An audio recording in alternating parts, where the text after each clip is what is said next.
What we're going to do right here is go back, way back in the times.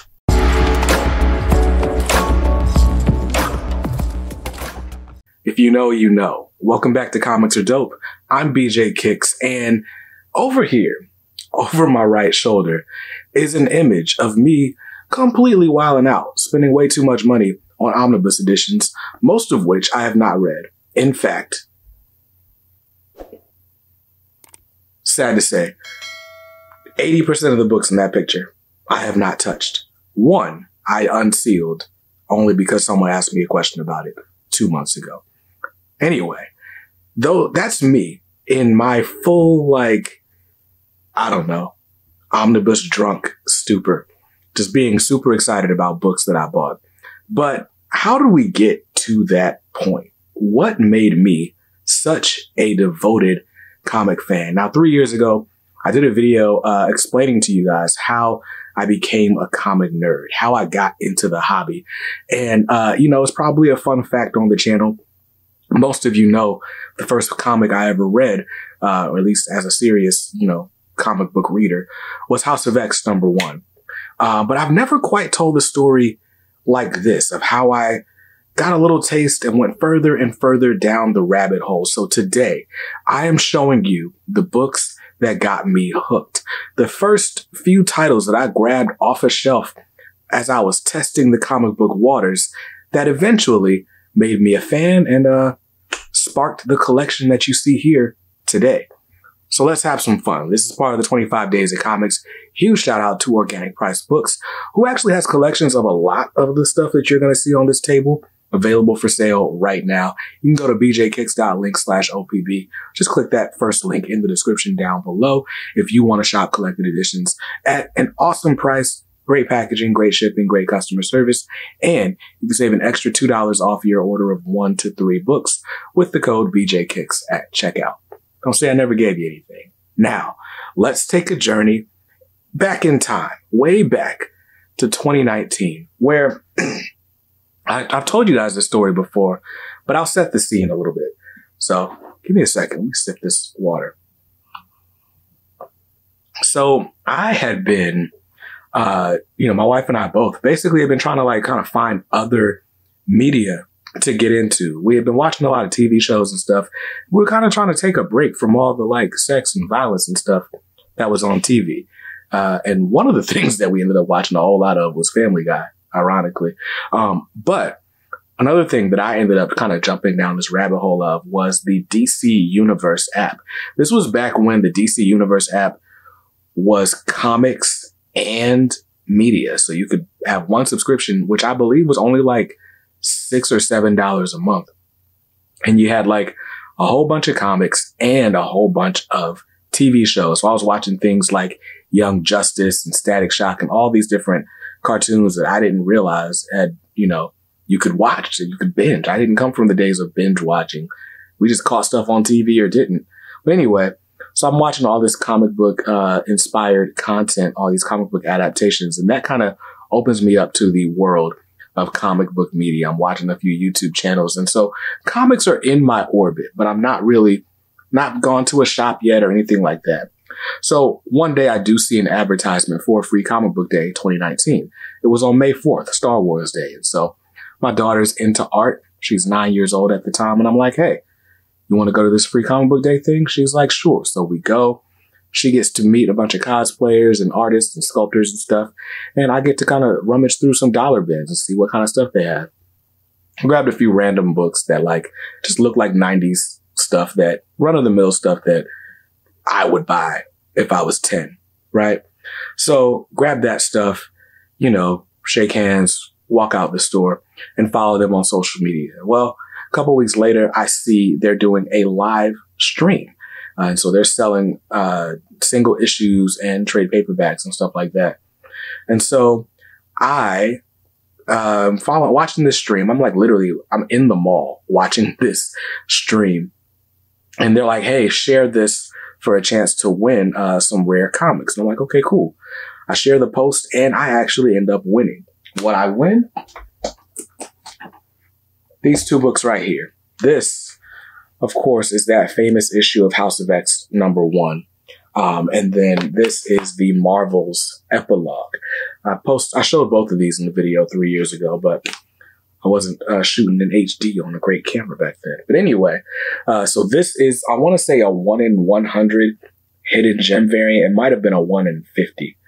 And then this is a 1 in 200 sketch variant by Alex Ross for the Marvel's epilogue. So I was so new to comics that I thought that a 1 in 100 or a 1 in 200 or a 1 in 50 means that there are only 50 copies in existence, and I've got one of them. So I'm all excited. I'm telling my wife, like, yo, babe, I just want these books. They might be worth like thousands of dollars or something. They were not, but they were very cool. So I go to the shop to pick up my winnings, and they're like, oh, have you read this? And I'm like, nah. So I grab a copy to read, because I figured this one's going to be way too expensive. I won't open this. Read House of X #1. And I'm like, yo, that was really good. Like, where's the rest of it? So I go back to the store, and they're like, oh, you want to put it on your pull list? And I'm like, what's a pull list? And they tell me. So I start my pull at Ultimate Comics Raleigh. So this would have been, June, July 2019. And so I start the pull list with House of X Power of the 10th. They're like, oh, you want to do connecting covers? I'm like, that sounds cool. But they didn't really catch up in the system until like issue 4. That was the first time I got connecting covers. So by this point, I've started to dabble in all the comic book YouTube channels and stuff like that. And so I'm going to Ultimate Comics Raleigh once a week to pick up my issue of X-Men, right? But on my lunch break at my job in Durham, I'm literally walking over to Atomic Empire because my job was that close, and I'm picking up single issues of things that just look interesting on the shelf. So if I'm buying the connecting cover at Ultimate Comics Raleigh, I might go to Atomic Empire and just buy this cool, Through the Ages variant by Marco Cicchetto. Cicchetto? I don't know how you say Marco Cicchetto's name. I'm just going to say Cicchetto. Anyway, so I'm grabbing this variant by Marco Cicchetto, one, because it looks cool, but also because I don't want to wait till the end of the week to read the story. And so that's how my comic book life was born. I'm literally buying 2 copies of the same book, sometimes 3 or 4, in the same day, because I'm bored at my job. I don't like my job very much. And hey, reading this issue is 20 minutes of a good time, between phone calls at this call center. And so, cool stuff. Savage Land variant. This one with Storm. Always like Storm, and Storm with the black suit is cool. So, anyway, that's House of X and Powers of 10. The series that started it all. Now, this series has all kinds of ups and downs and ups again. Loved this cover, by the way. And by the time this series ends, I am full stop an X-Men fan. But before we get there, I know for a fact that I want to collect the X-Men, but I also got to see what's going on with Batman. Batman's my favorite, right? So go to Atomic Empire one day and I grab this. This is Batman issue 68. Now, I didn't know this at the time, but Atomic Empire does not order heavy on new issues. They basically order stuff just for their subs and maybe 1 or 2 to sell off the shelf, right? So all that was left when I went to the shop that day was this cover, the Francisco Mattina variant. Now I'm like, yo, I didn't even know it was a variant. I didn't know what variant covers were, but I knew this issue of Batman looked really, really cool. So I grab it, right? I go buy it on my lunch break, and I'm reading it when I get back to work. And what do I see? Lois Lane and Catwoman frolicking about in the Fortress of Solitude while Bruce and Clark have a night out, a super boring night out on their own. Now, if I'm not mistaken, this was meant to be like a bachelor and bachelorette party. I don't fully remember. What I do remember, however, is being super disappointed. Batman looks all action-packed on this cover. What the heck? Why is he not punching anybody? And so I didn't pick up another issue of Batman until this one right here. This is Batman issue 75, part of the City of Bane storyline, or the beginning of the City of Bane storyline. This, as Bane, surely there's going to be some punching in it. And we got some punching. So I picked up my Batman run with Batman issue 75. Fun piece of channel trivia. And I was kind of up and down on these 10 issues from 75 to 85 when Tom King left Batman. But this one right here really, really threw me for a loop. This is Batman issue 77, where a certain member of the Bat family perishes, if you will. And what's funny is, like, this was at the time where, again, I didn't realize that comics would sell out, like, instantly. I figure, oh, if I go to the comic shop on Wednesday, to be sure they'll have whatever book I want to read. Well, I almost missed out on Batman 77 because everybody else knew it was the death of Alfred. I didn't know. Dang, I spoiled that. Everybody knew. I didn't know. And so this one was like going for crazy prices. I ended up getting this one for $10 at Ultimate Comics Durham. Yes, there were times where I would go to Atomic Empire on my lunch break, which was only like a 40-minute lunch break. I'd go to Atomic Empire. They didn't have a book. Then I would immediately drive to Ultimate Comics Durham at their old location. And then I'd come race back to work and be there like probably 5 minutes late from my lunch. But hey, it's old news now. But anyway, this shocking moment hit me. And then I didn't really get hooked into Batman until I read this. This is Batman Annual number 4. By this point, you know, Alfred's gone, but this is a issue written from Alfred's perspective through like a bunch of journal entries and stuff. And we're seeing Batman having all sorts of exploits and just really, really cool stuff like this. If you doubt that Tom King can write a comic book issue, this is going to quell those doubts and suspicions. It's just a really, really good comic book. So that was the book that got me hooked. But so that was what kind of got me hooked into Batman, the Annual number 4. But like I said before, I was really up and down on this Batman run. Like, sometimes you had Tony Daniel on art. Sometimes you had Clay Mann on art. Sometimes you had John Romita Jr. on art. And I wasn't always excited about these art changes. And the story was like, it would go from being really exciting to like kind of pedestrian, right? And so what really kept me in Batman during this time was not Tom King. It was actually this. This is Detective Comics. This is issue 1013. This is famously the first Detective Comics issue I actually pre-ordered. Prior to this, I was just kind of grabbing some off the shelves, and if it would hit, it would hit. If not, whatever. But written by Peter Tomasi, art by Doug Mahnke. I wasn't a huge fan of Doug Mahnke's like kind of sketchy arts and ink style, but the story was far more exciting over here in Detective Comics to me than it was in Tom King's Batman. We got this really fun story arc featuring Mr. Freeze, right? And there's this whole thing where he finally finds a cure and is able to revive his wife. And let's just say things don't go as expected. So issue 1013 is actually the start of my Detective Comics collection. Prior to that, I was just going into the stores, grabbing random stuff off the shelves. I'll show you some of that here in a second. But somewhere down the line, I ended up getting this, Detective Comics 1000. This one's signed by a bunch of Batman artists, Greg Capullo, and then Tom King, who's a writer, and James Tynion IV, who's also a writer, not artist. But hey, whatever, right? So I grabbed this, and then I decided I was going to backfill my collection from 1000 on.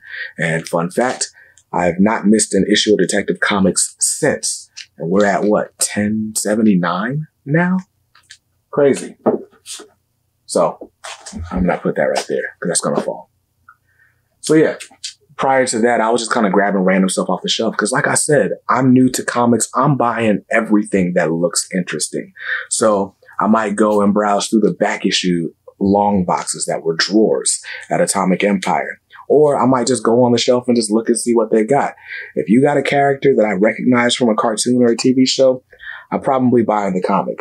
This was Titan's Burning Rage, which I didn't know at the time was a reprint of the Walmart anthology books that they were putting out. So cool stuff there. Another example of a book that I bought off the shelf just because it looked cool. I mean, there were quite a few, right? There's some that I bought once and never bought again, like this. Right, this is Captain Marvel issue 16. I just love this cover by Mark Brooks, so I bought it. This, Black Panther and the Agents of Wakanda. I just saw there was a new Black Panther #1, and I was like, oh, let me get that. And this wasn't it for me. But this one is one that actually stuck. This is the Amazing Spider-Man issue number 36. I don't even really remember this issue like that. I just remember being like just blown away by this Tony S. Daniel cover. And so I picked up this issue and the next issue, because it was actually issue 37 was current at the time.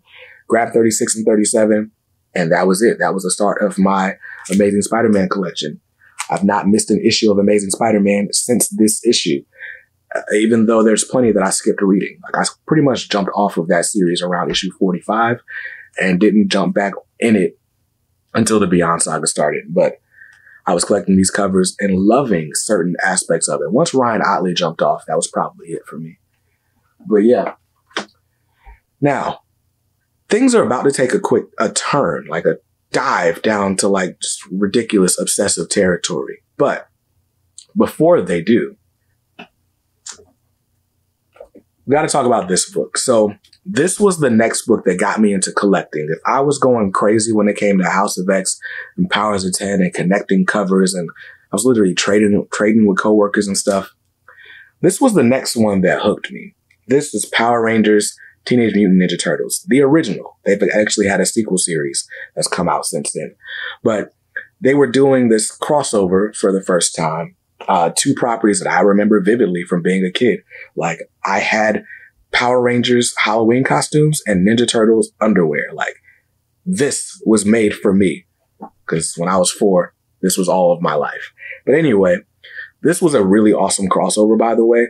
I don't even remember who wrote it, but I want to say it might have been Ryan Parrott that wrote it and Dan Mora on art. I don't know. Figure it out later. But they did this sort of variant cover scheme where they had each of the Ninja Turtles holding each of the Rangers' helmets. And so there were so many different variant covers, but I tried to go for Raphael holding every Ranger's helmet.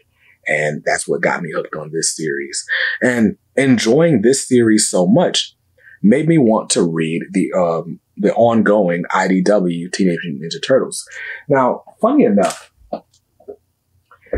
when it comes to the Ninja Turtles, I had actually seen this book on the shelf, and I remember being like, yo, this book is $8. Why is it $8? I'm not spending $8 on a comic book. Psh. And I put it right back on the shelf.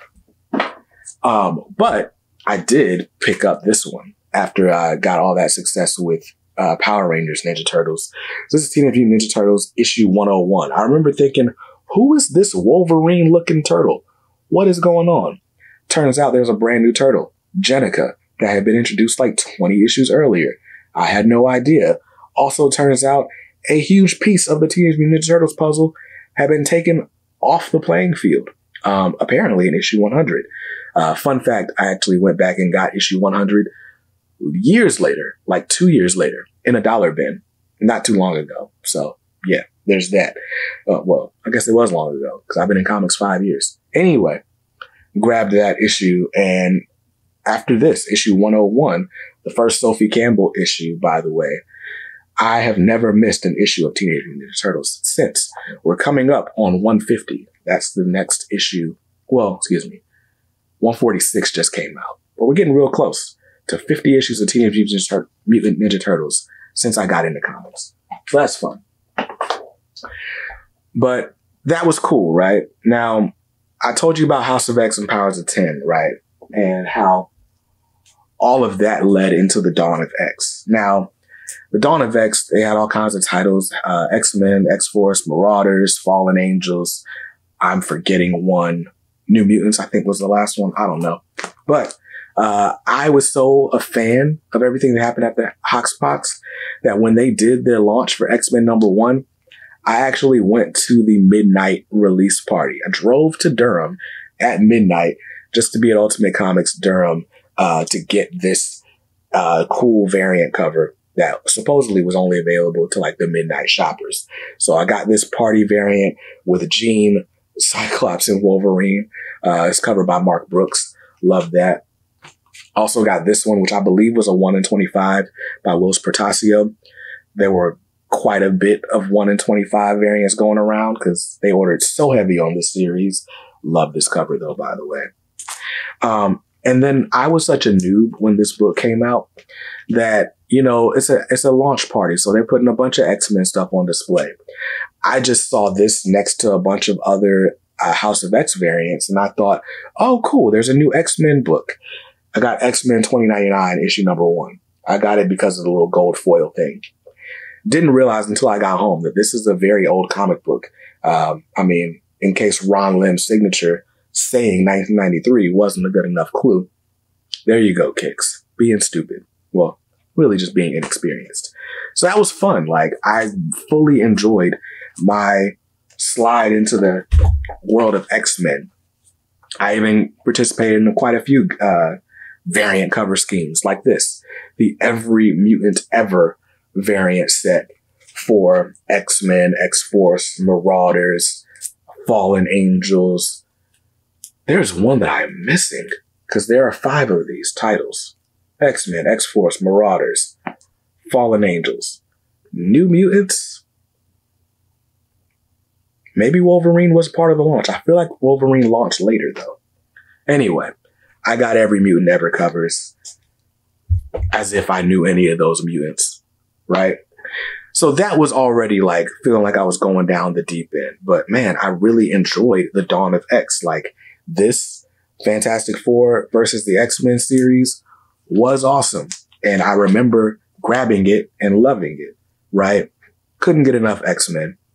Batman, I was like, whatever. It was cool, right? It wasn't until James Tynion jumped on that I really was like, okay, Batman is my book now. But the one book that kind of is the last snowflake before the avalanche,